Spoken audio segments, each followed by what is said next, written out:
would be a reasonable, because given the energy access situation in India, they thought India would be a very big market. So they wanted us to pilot a project in a village called Darewadi, which was a hamlet in Pune district, which they kind of sponsored. And that project ran for about 10 years pretty well. It actually went through one round of battery replacement. Eventually, of course, places close to urban Maharashtra, I mean, Pune district is not really a backward district at all. So this hamlet also eventually got grid electricity, and I think the quality of electricity is not too bad. So the incentive for the villagers to keep the solar live kind of went down, and I think for the last year or so, that particular project has not been actually functioning. Anyway, so what's happened now? Oh, why is this hanging? Yeah. So that's what. So there are 94 microgrids that we currently, and just last week also we inaugurated one or two. The focus initially was largely Maharashtra, but more recently we have moved to be doing more in Jharkhand. We also do solar water pumps both for irrigation and drinking water supply. We do biogas cooking projects, and then of course standalone projects for, say, primary health centers or for ashram shalas, schools, and so on. The idea is that when we started off, obviously the energy situation was even worse than what it is right now, right? In terms of many villages were not electrified at all, and many that were electrified at that point of time, there was progress, but the rule still was 10% of households being electrified meant that the village was considered as electrified. So there were a lot of players who were trying to supply solar-based electricity directly on a commercial basis to villages which were otherwise part of mainstream India, in the sense that it could, for instance, be a location which is about, say, 60 kilometers from Lucknow, for instance, on the highway, just off the highway. Great Lucknow-Agra highways there. It's 2 kilometers from the highway. There's this village which doesn't have good quality electricity. But we realized that those kind of places, the problem was that it wasn't as if the grid was just not there. It was there in the adjacent village, perhaps in the same village. It was just that some of the households were not electrified, and also those villages were larger in the sense they were probably 500 household villages or 300 household villages, sometimes even 1,000 household villages, which was essentially what we call mainstream villages in India, which were unelectrified or only partly electrified. So our thought process was that in those places, a lot of it was not really a technology problem, in the sense the grid could supply electricity to the rest of the households there. But for various socio-economic, political considerations, theft, power theft happening, etc., nobody had an incentive. So for whatever reason, if a particular administration decided to kind of work on electrifying that particular village, in those kind of villages, the grid extension to electrify those villages would actually be a more economically viable solution for the villages, is what we always felt. Because the moment you talk about solar and you want to provide reasonably good quality electricity across say at least 18 hours, if not 24 hours, then you're talking of battery-based storage. The moment you talk about battery-based storage, the prices it's way more expensive than anything that the grid can offer. So competing with the grid was, even potentially competing with the grid was what we felt was not a very good idea. So we always said that we'll electrify those places where extending the grid itself would be costlier than setting up a solar plant. So if you have a location which is, say for example, 5 kilometers away from the nearest electricity pole, and there is a hamlet of 40 households, so to lay a distribution network to supply electricity to those 40 households would be extremely expensive, right? Because it's low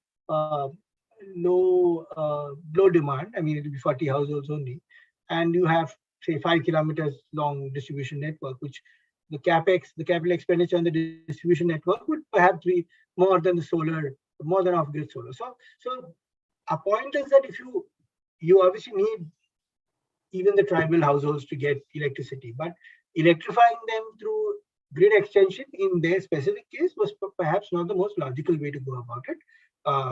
It would be better to have decentralized, as a decentralized, within the village you have a centralized power plant, but otherwise you're not part of the grid at all, right? I'm not part of the main electricity board grid. So that's why we focused typically on the tribal belt of India.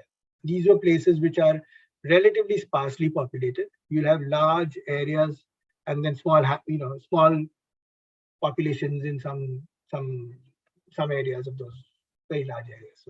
So typically this will be the starting from eastern Gujarat right up to western Orissa, passing through districts like Nandurbar and Chandrapur and all of that in Maharashtra, passing through southern Madhya Pradesh, passing through Chhattisgarh, Jharkhand, and right up to western Orissa. These are the paths which have these kind of characteristics where you have huge populations which are still living in kind of forest kind of areas with in a relatively non-concentrated fashion, as in you have 40, 50, 70, 80 households. So therefore grid extension is more expensive, so do solar. How do you do it? You have to have local partnerships there because ultimately you need people to be able to deliver on the ground, right? You need people to be able to interact with the communities. Just excuse me for a moment. There's a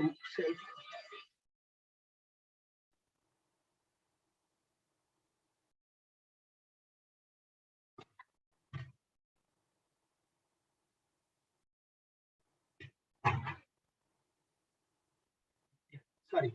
So you have communities, and there are various non-governmental organizations working in these areas which have been working for several years, have relationships. It could be stuff like health-related issues, livelihood-related issues, etc., that they've been working on. And these partner organizations typically have a very strong community interaction model, and they know how to kind of deal with various issues that come up in these communities, and they realize that the lack of energy access could be a real issue in terms of delivering even what they have set out to deliver, like better quality education or health or so on. So the idea is to first, get the community engaged and understand and kind of buying that they actually want this electricity, right? And that they're willing to kind of pay for it or at least take ownership in a sense of making sure that the project runs as part of their interest also. It's not just someone who's just come in and put a project out there. So community interaction, the initial part. So we actually so when we did so we had these villages like Darewadi in Pune, but we didn't have anything in Jharkhand to show potential villages. So we actually conducted a site visit where we got villagers from remote Jharkhand to Darewadi to see how it works. So that there is this village committee, there is tariff that's being paid. The ownership is largely with the village committee. They collect regularly based on metered usage monitoring. They put this money into a bank account so that whenever they require money to either spend on operations or in fact later replace batteries, they don't have any shortage of funds. And the idea was that our thing was that we didn't want to do only basic lighting, basic mobile charging, which was one model that was followed very often in these areas. But the point here was that these are communities which had very little economic activity within those locations itself, right? So typically they would do farming during the monsoons, and then the men folk would typically migrate to, if it's places like closer to Bombay, then they migrate to these cities, Bombay, Pune. If it's if it's Jharkhand, then or they go all over India, right from Gujarat to Maharashtra to the south, all the way to Kerala, Tamil Nadu, all these places they migrate. So the seasonal migration is a very intrinsic part of the life of these people. So there, the whole idea is that if you can provide them with good quality electricity, can they move from this kind of migrating into, if they have enough water, for instance, locally, would it be possible for them to grow a second crop? And could that be a cash crop, which could help them kind of improve their income levels, etc. And also, given that they are migrants, there's a certain aspirational need also, right? Like many of them would be exposed to television or, some basic food process, like a small mixie to create chutney at home, for instance, things like that. So you have to kind of make sure that you don't kind of do a one size fits all, go and do very basic lighting and mobile charging, but not provide them enough electricity for the rest of their needs. Because once you provide them electricity which can be used for their livelihood and also for some of their aspirations, then they are more likely to see a reason for that, for those projects to succeed, right? They are invested in it in a sense. If it fails, they'll again go back to a life without electricity.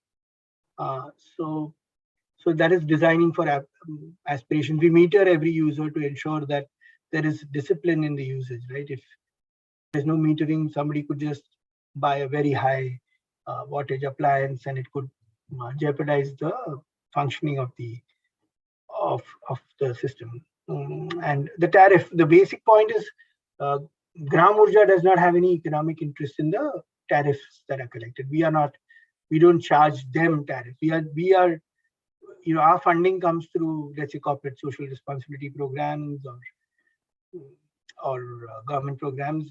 The tariff is essentially collected to ensure that the village has enough money to sustain the project.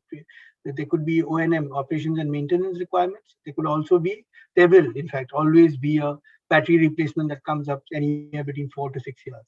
So at that point of time, if they don't have enough money and the battery fails, the whole system, goes for a toss. And the ownership, so the project is considered to be owned by the village electrification committees. So this is our broad model. I think I've explained all of this.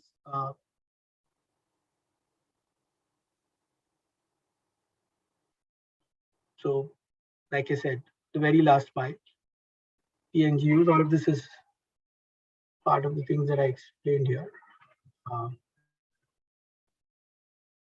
So again, NGOs working for years. They have a lot of knowledge about what will work in the community, what won't. So we collaborate them to identify the villages and take potential projects to donors and so on. So if there are existing livelihood generation programs, then those become more viable or effective through access to energy. So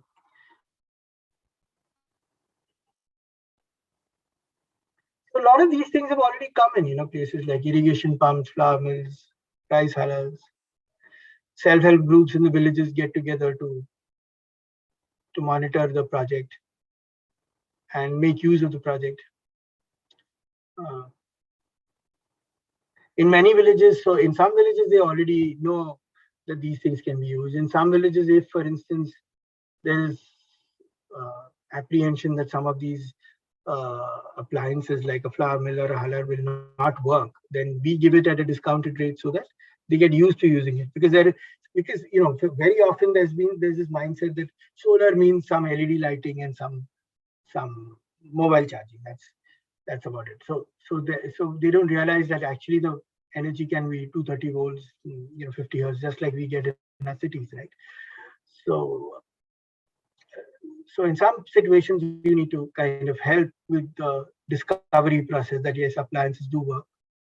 And I mentioned how exposure visits to model villages, that helps them kind of buy into the whole concept. And it's very important. So we also take a small, we form this village electrification committee and and kind of charge, take a small initial contribution so that there is kind of buy-in from the villagers also. And most of so the rule of thumb that we use is that typically 1 kilowatt hour per household per day on an average. So if it's a 40 household village, we'll set up a plant of, let's say, roughly 9 to 10 kilowatt peak capacity. Typically 9 to 10 kilowatt peak, you can, rule of thumb is about 4 kilowatt hours per kilowatt peak. So 4 units of electricity, usable electricity per kilowatt peak of system size. So for a 40 household village, it would be typically something like 9 to 10 kilowatt peak system, which kind of, and all our lighting is of course LED based lighting, so that doesn't consume too much electricity. So the idea is that at least 50 to 60% of it eventually should be used in commercial or income generating activities.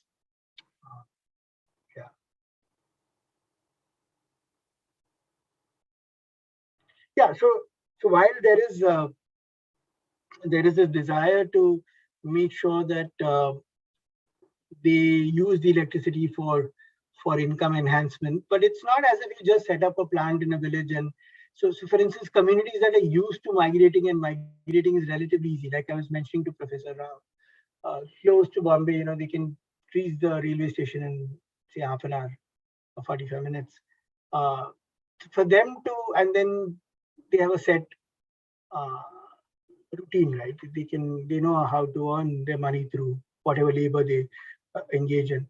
For them to kind of give that up during the non-monsoon season and engage in some income enhancement or business activity within the village, just like that, I mean, through their own free will, and they'll start doing that, is sometimes, you might be kind of over expecting from that. You need constant effort to kind of explain to them that it is possible to actually build successful businesses or successful activities which will create incomes which are similar to that which they can earn through acting as migrant labor, right? So again, I said that this misconception that these kind of plants may not be able to provide electricity for productive loads, so that those through exposure visits, etc. Now we have a fairly large number of villages where it is successful, and I think this is something which we might have faced maybe 2-3 years back, a little bit more. Now I think that is slowly not so much of a problem. There are more and more people who believe that it is possible. So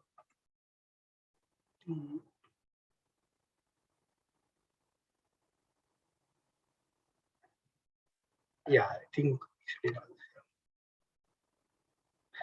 so when we started off, and in the first year, for instance, a 10 kilowatt peak plant, 10 kilowatt peak plant, 4 units of electricity a day for any urban household.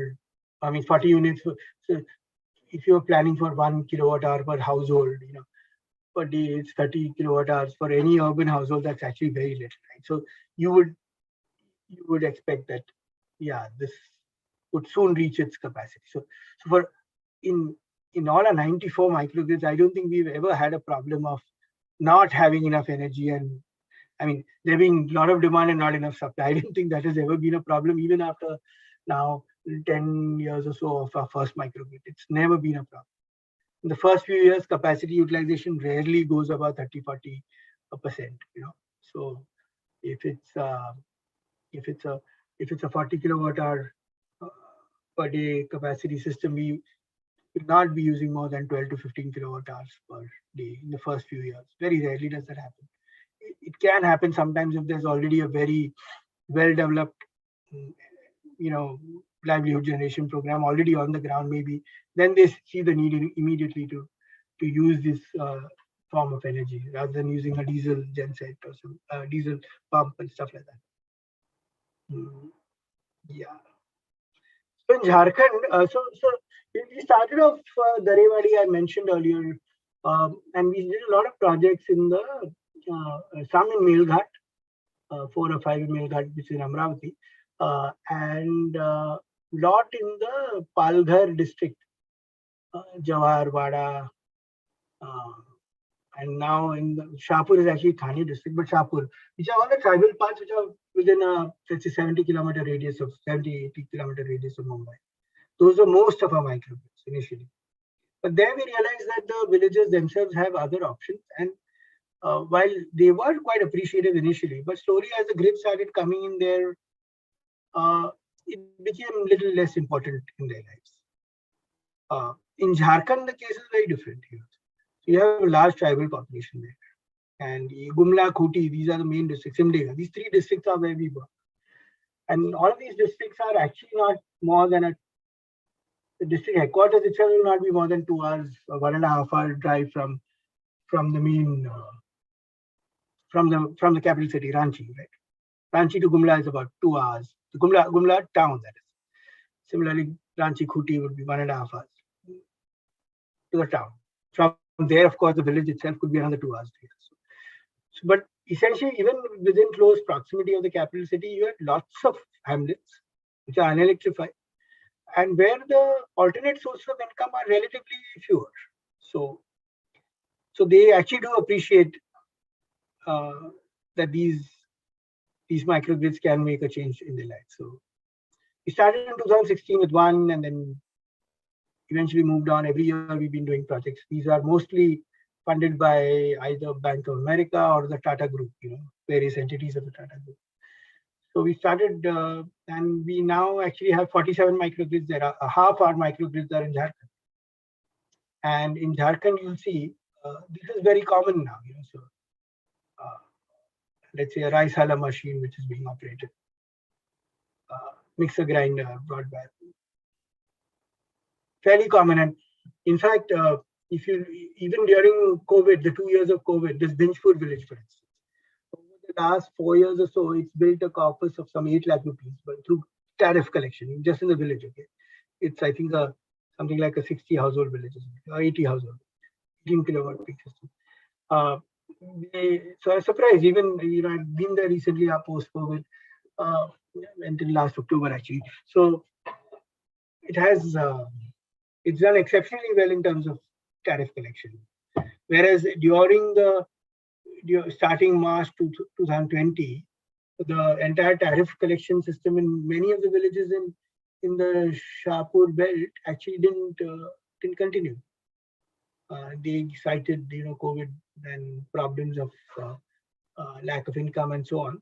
So paradoxically, these places which are relatively underdeveloped, actually the tariff, etc., was not a problem. Unlike, say, in the Shahpur, which is the Bombay village. So flour mill, all operating on the microgrid, right? So all of these clear income generating opportunities there. Surface pumps for irrigation. These are all recent. All of these are happening. And these places our experience has been that they value it more and they are using it more there. And there is a lot of opportunity in these places.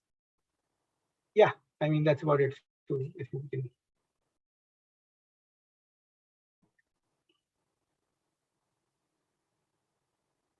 Yeah. So I'm happy to take questions now. Yeah, thanks. Thanks a lot, Samir. So anybody who has a question, raise your hand. Pratik, you can ask your question. Thank you, Garan. Thank you for the presentation, sir. So my question is, what are your overall experience with the tribal areas of Maharashtra and Jharkhand? What differences you observed, or say, are there any specialities that you observe in terms of their way of life, response to the technological solution, and all that thing, like the difference between Maharashtra's tribal areas and the Jharkhand's one? So even within Maharashtra, so on microgrid specifically, we have mostly done places which are fairly close to Bombay, right? So Jawahar, which is Jawahar, Wada, Boisar, all these places, which are essentially part of Palghar district right now. It was carved out only 4 years back from Thane, right? So most of our microgrids are in these locations.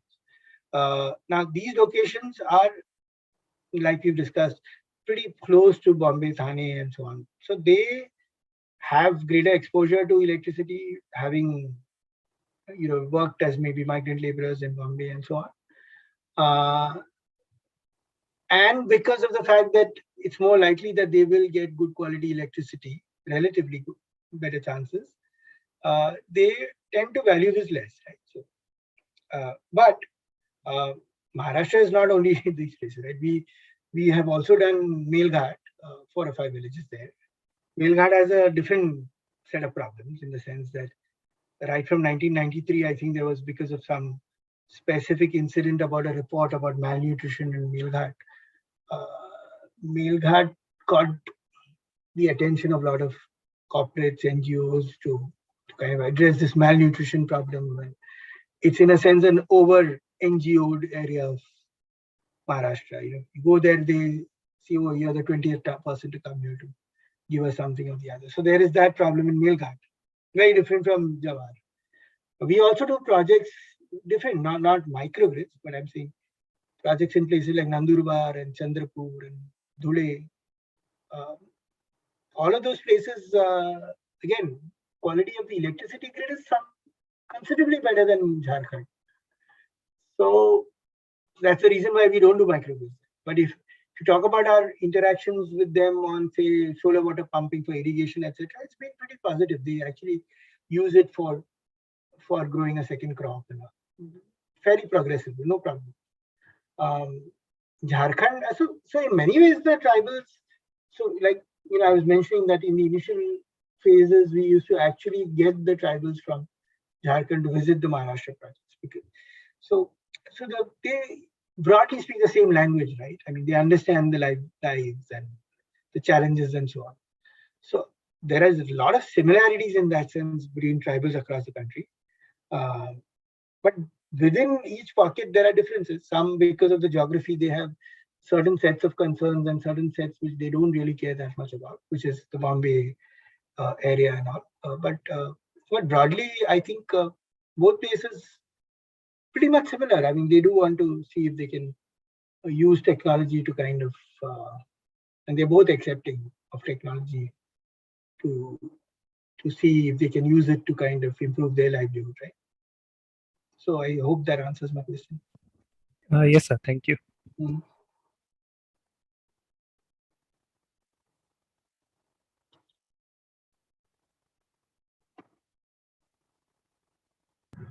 Vikas has a question you can ask. Yeah, thank you, sir, for the informative presentation.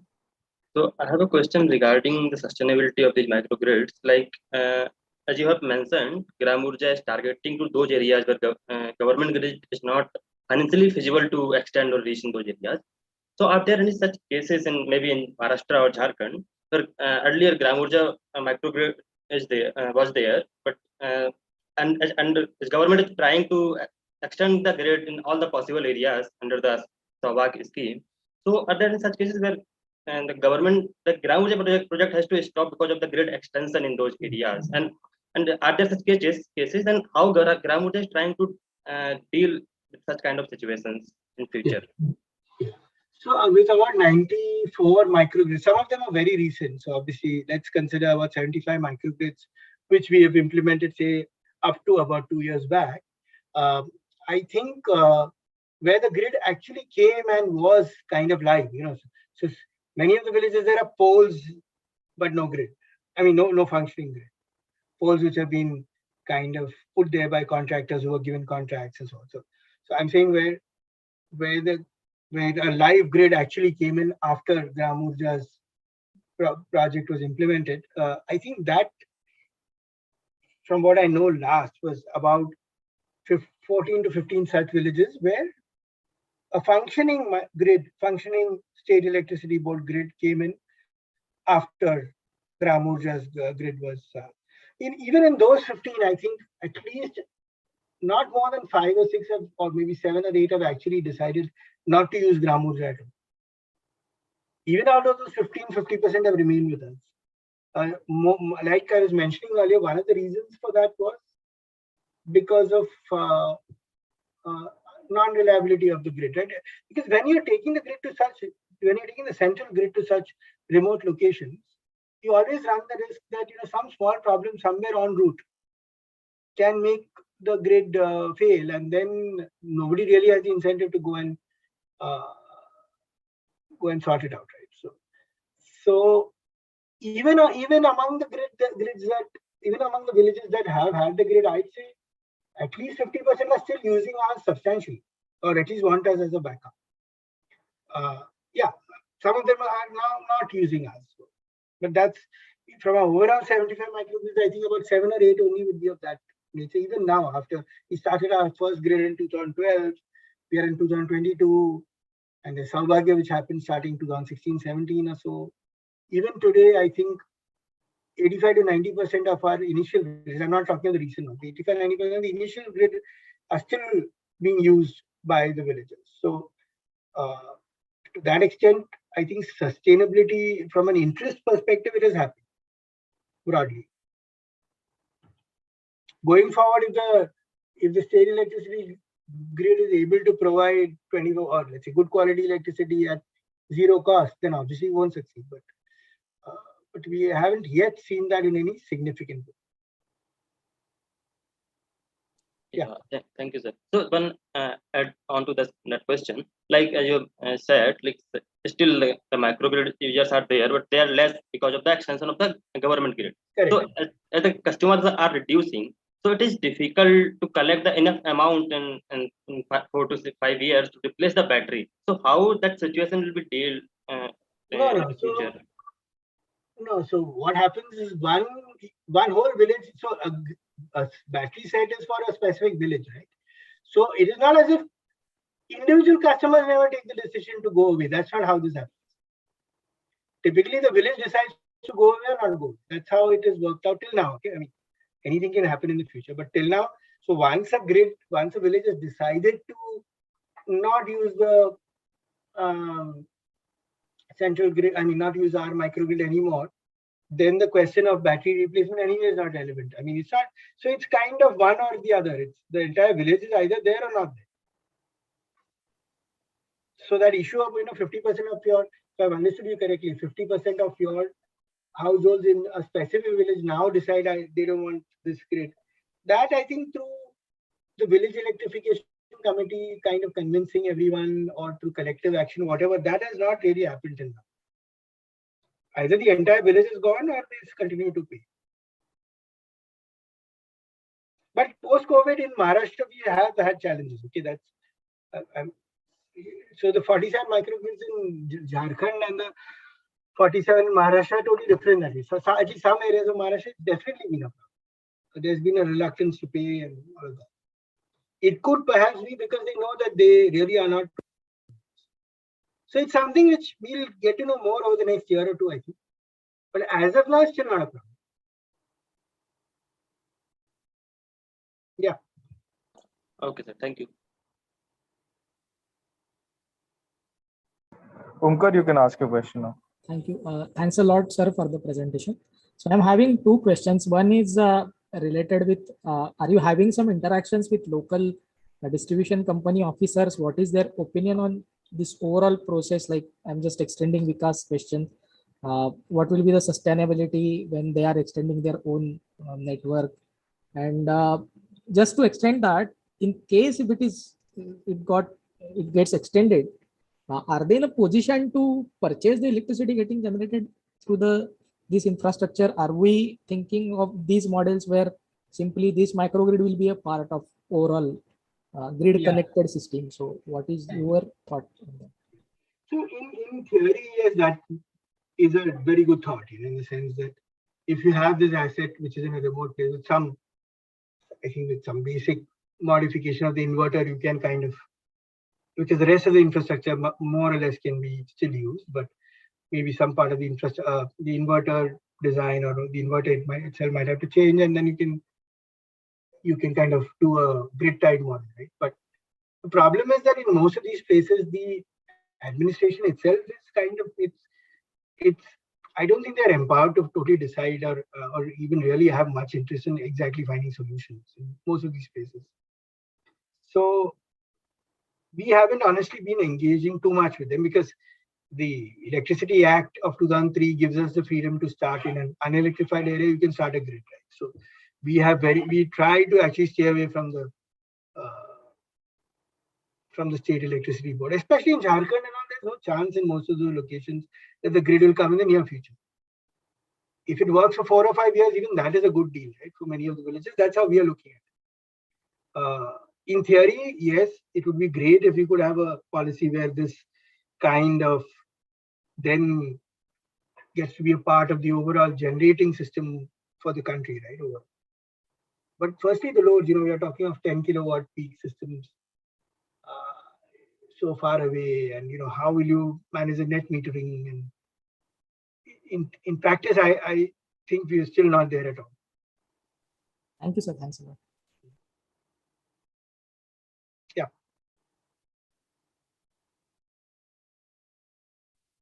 Hello. Hi, Samirji. I am Shashank, a PhD student at Sitara. Yeah. So I wanted to know a bit more about the institutional model that the Gram Oorja uses to engage with rural communities. So you spoke about little bit about village electrification committee. So if there are other things so how does it work? How does it interact with communities, and how do they come together? So who decides?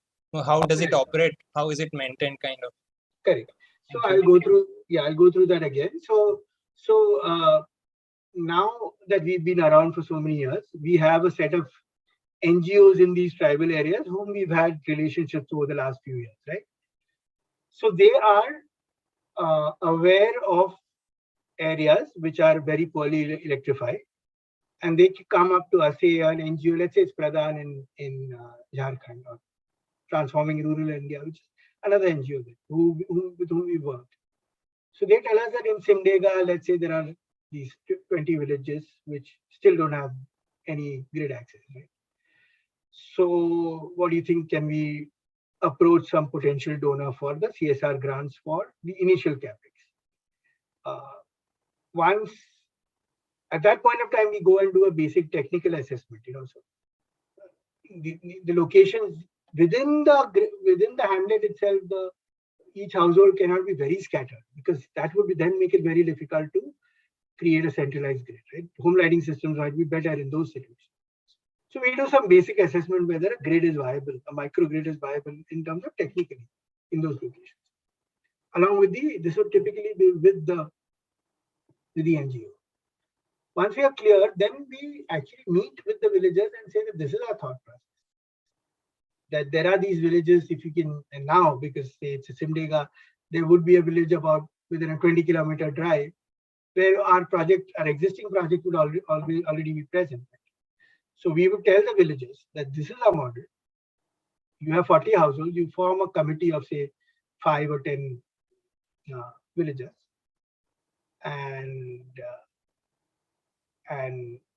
essentially you all will be in charge of this whole electrification network. But because we can try and get you donation or some kind of the initial capex, but you will need to kind of treat this as your own electricity generating unit. You will need to therefore be willing to collect tariff from the villagers, and this VEC, electrification committee, would be required to kind of oversee this entire process, manage the money, etc. It's a project that we are kind of doing, but it is ultimately your project. So, and then we take them for exposure visits to these villages, right? At that point of time, they decide, yes, in principle, we want to do this. And then they form a VEC in the village itself. Each of the households says that, yes, I'm interested. They sign kind of a letter, a request letter, which they send to the NGO saying that we are interested in having such a project in our village. And this is our VEC, right? And then at that point of time, if we create a technical document, which then we present to some of our potential donors. And if they're interested in doing projects from their CSR, mostly from their CSR in these locations, then we go back to the village and say that now you have to actually formalize this VEC.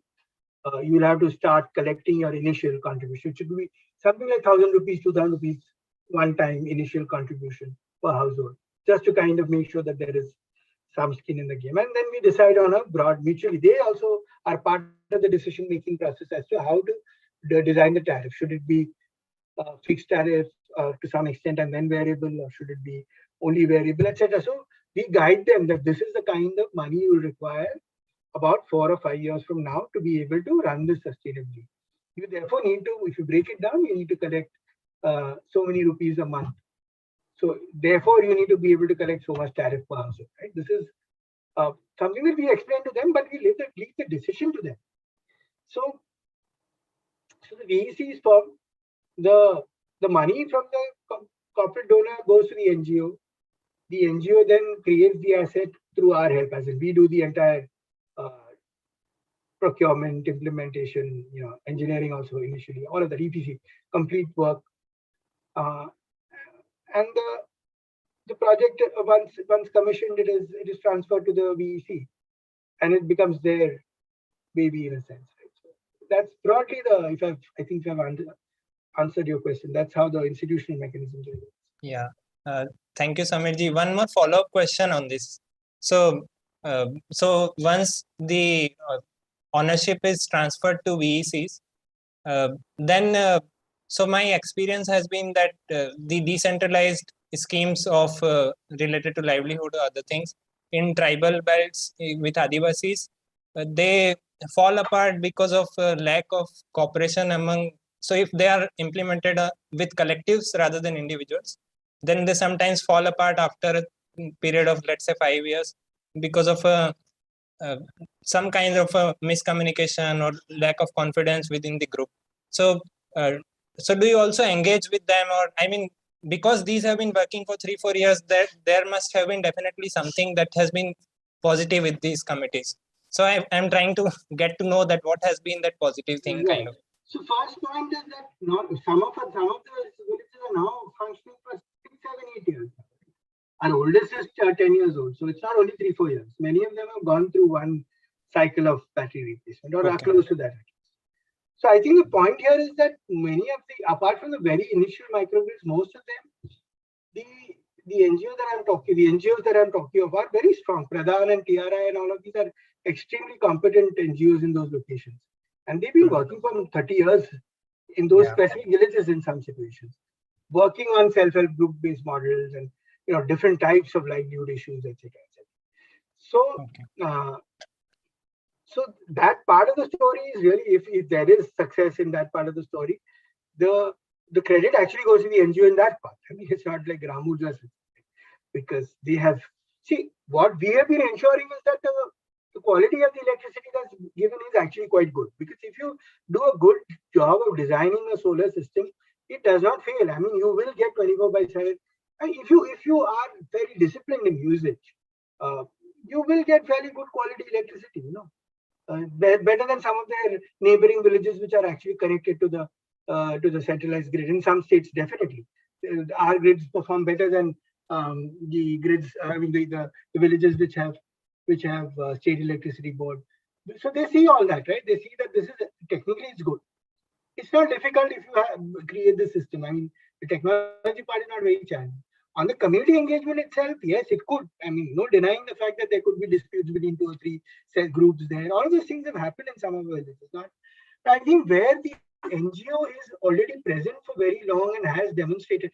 So see, we are talking of, and there must be tens of thousands of villages there in which players like Pradhan and all have either active right now or have been active sporadically in the past. So I think they have chosen the best ones within those, right, which they know will function. So there could be some kind of a bias there in terms of choice right now.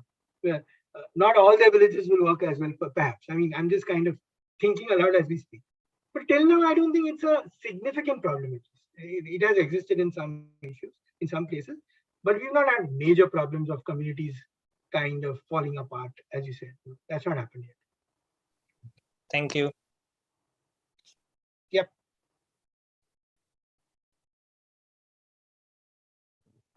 Sir, good evening. I am Ram Prasad. I just have a question. Sir, once a village is not connected to the grid and we set up the microgrid, and after a few years when the grid actually comes, people may gradually start shifting to the grid and so on. So at that time, what happens to the microgrid? Can it be uninstalled from that village, and can it be reinstalled in a different village? Because there are some complications, like the CSR partner has committed to providing the assets for this village. Yeah, I've understood. In the villages that we have actually had this specific issue, especially I think one set of villages in Jawar, we got 5 or 6 where the villagers were not very keen on, after 3 years, they were not very keen on continuing with the microgrid. So so of course the civil construction and all is you can't really retrieve much of that, right? The fencing, the control rooms, etc. But the solar panels, the mounting structures, the inverters, batteries, we have been able to use it. That not necessarily re-implement in a microgrid necessarily. It could also be in some other standalone system, which for a health center or something. We've done that actually for at least a few of them. The CSR partner after 2 or 3 years doesn't really get into what is happening in the village. The monitoring really, in most cases, is for about a year, but in some cases 2-3 years, never beyond that. Even if they know, they don't really get into any interference on that part. Thank you, sir. And one last question. And has the community has the community been able to manage the repairs and everything on their own, or they require help from you sometimes? No, first level maintenance, you really don't require help. There is some training that we do. One member of the village electrification committee is typically kind of trained to take care of some very basic problems that happen, right? Most of the times we don't have to go actually. If the quality of the initial, so we try and ensure that the inverters and all are of high quality, so that even if it's a little bit more expensive in terms of initial capital expenditure, it works out cheaper, because otherwise you'd have to keep going there to solve these problems, right? So if those problems are few and far in between, then most times the problems can be solved by the villagers. Otherwise, we do have a set of people who are in, say, if there are 40 microgrids in Jharkhand, our Ranchi office has 4 or 5 people. So they do attend to calls from time to time. But it's not like really very high in number. Thank you, sir. Thank you. Yeah.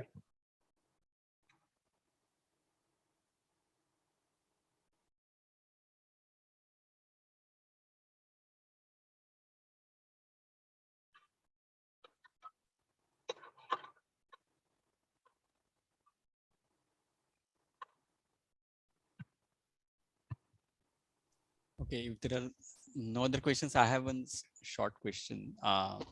You mentioned that out of all the microgrids that you have set up, you have never faced the problem that the demand had exceeded the capacity. So how do you look at this? I mean, is it an issue where there was a kind of overestimation of demand to begin with when you installed the microgrid, or I mean, the expectations in terms of how the people's aspirations will grow, or right? I know. I mean, you can has failed. I understand. So I think the first part is that the initial phase, there's never really a problem at all. That is the first 2 years. Yeah. Demand rarely goes beyond 25-30%. I would say that in about 25-30% of the microgrids, after 3 or 4 years, that's not really the case. I mean, it's never 85% capacity utilization. Okay. But it could be 60-65% at that time. And I think most power systems, I mean, I'm not an expert on this, but given peak demands and all of that, if you talk of total energy delivery capability, to actually, in an isolated sense, to achieve more than that might actually be difficult in any case. So you have to budget. So what will happen is, if you undersize the battery or undersize the panels, now that you know this, you might not give them electricity when, in some peaks, when they really are actually desirous of having that electricity, right? So they won't value it. Yeah. Because the supply and demand curve, it doesn't necessarily match, right? So that's a challenge in microgrids. So In a So in some sense, it is designed for the worst situation, like the monsoon period. You want not, to provide yeah, not the worst, but some of the peaks where they really wanted, if you don't give it, then there's no need. Why will they be happy about the microgrid? Right? Okay. And that means that capacity is going to be kind of inactive during some kinds of the year. That's what I'm broadly getting at. Right. Okay. So yeah, and monsoon is of course a feature there. I mean, so mosquitoes, in the Jawar belt, that is a big thing. They wanted fans in the monsoons. Mm-hmm. Means fans are, obviously 25 watts. It's much higher than 2 LED lights, right? Right. So they wanted fans because that was the main point. Yeah. If you have electricity, you want to be able to avoid mosquitoes. So each location has it. So the problem is that since you cannot exactly mimic the demand and supply curve, can't exactly kind of nicely superimpose on each other. Right. You will always have some. So what do you want to do? You will obviously not be able to supply at some peaks. That's okay. But some crucial ones you don't want to totally give up on, right? Otherwise, they won't find value. Mm-hmm. So therefore, by definition, you're going to have some unused capacity. So I think if you're able to reach 70% and all, it's very good. Okay. That doesn't happen in the first year in any village, is what my basic contention is. Mm-hmm. It takes 2 or 3 years. Okay. Yeah, but in 25-30% of the villages, it will reach 70% later. Okay. Maybe 3 years, 4 years. And that is mainly through increase in domestic consumption No, through commercial activities. Basic commercial activities, what will lead them. Okay. And then they are charged separate differently for domestic versus commercial so use? we have always given those ideas to the village electricity. One of the things that we say is that if it is used during daytime, then you can actually charge less to the commercial customer. Because you're not effectively using the battery in a sense. Yeah. So that makes if it makes their commercial use of that electricity viable and consumption happens, it's actually at the margin good for the system overall. So some differentiation of tariff, it can be inverted also, right? In the sense the commercial can be less than the domestic. Whatever. It's not because commercial versus domestic, it's because commercial you can design to keep it daytime, right? In the sense. Yeah. Which means battery systems can be under, you can you don't need that much battery. Correct. So those kind of things we've suggested. Okay. But ultimately we leave all of that to the villagers. Yeah. But just like we have rooftop systems can be availing net metering. So if you have excess generation, have you tried or is it feasible for microgrids in these villages to earn in return for no, it? but you in most cases the grid is not there. Yeah. Now wherever that interaction is possible. Engage with the local admin of the electricity board. We actually, I don't think permissions even in cities is not so easy to come by. Okay. We do that work also. Okay. It's a big headache, honestly. Yeah, of course. So. All kinds of issues which, rent seeking and all happens even there. Right? So no microgrid has been like grid connected in that sense. Not to our knowledge, no. Okay. Fine. Yeah. Thank you.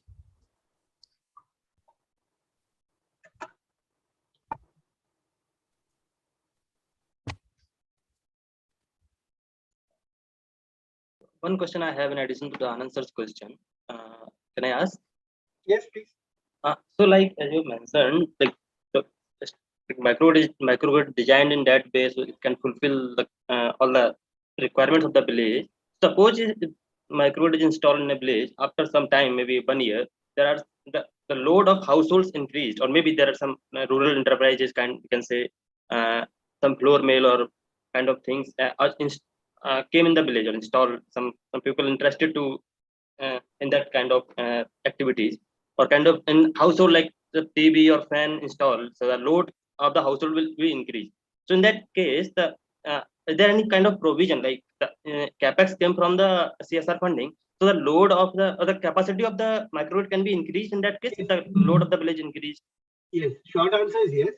So the moment you are saying that the village is voluntarily increasing its demand because of bringing in commercial activity, or even the households are getting more prosperous, whichever way it is, then our point is that for this enhance, so we are saying that we are willing to give you CSR or get CSR for kickstarting this, right? But the moment you want to enhance the capacity, then your skin in the, your contribution towards that should be much higher in terms of the capex. But in the technical part, yes, it is modular.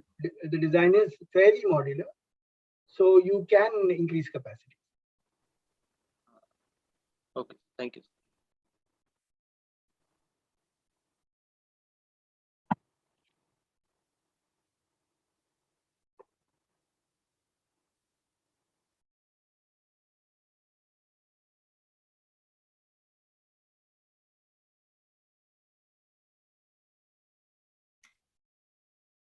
Okay, so I guess if there aren't any more questions, Kiran, Yes, ma'am. There are no more questions. so